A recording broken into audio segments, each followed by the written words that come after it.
আসসালামু আলাইকুম। আশা করি সবাই ভালো আছেন। আজকে আমাদের একটা কাজ কমপ্লিট করলাম। কমপ্লিট বলতে এখনো কমপ্লিট হয়নি, বেসিংয়ের ভেস্ট পানিগুলো বাকি আছে। এদিকে এটা হচ্ছে রান্নাঘরে কিচেন লাইনে। আর এখানে দেখেন, এখানে একটা হট অ্যান্ড কোল্ড।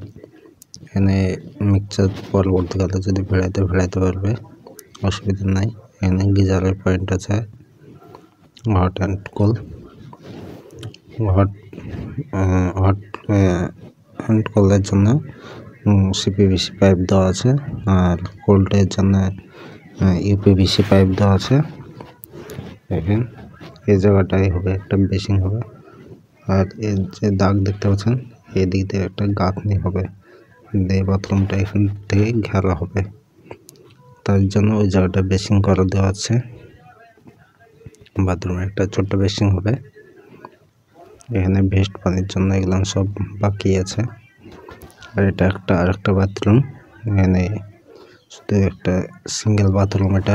তো বাথরুমটা বড় আছে, তো কমোড নেবে না। তার জন্য বাড়িওয়ালার সঙ্গে কথা বলে তো এখানে একটা শাওয়ার করে দিয়েছি, একটা ট্যাপ করে দিয়েছি। এখানে গোসল করতে পারবে আরামসে। এই জায়গাটাই এখানে হবে বাথরুম হবে। তখন ওটা দেখেন পেছে, আর এটা হবে, এটা বাল্টি পয়েন্ট। আর এদিক দিয়ে একটা যাচ্ছে, এদিকে ডাইনিংয়ে বেসিংয়ের পয়েন্ট হবে।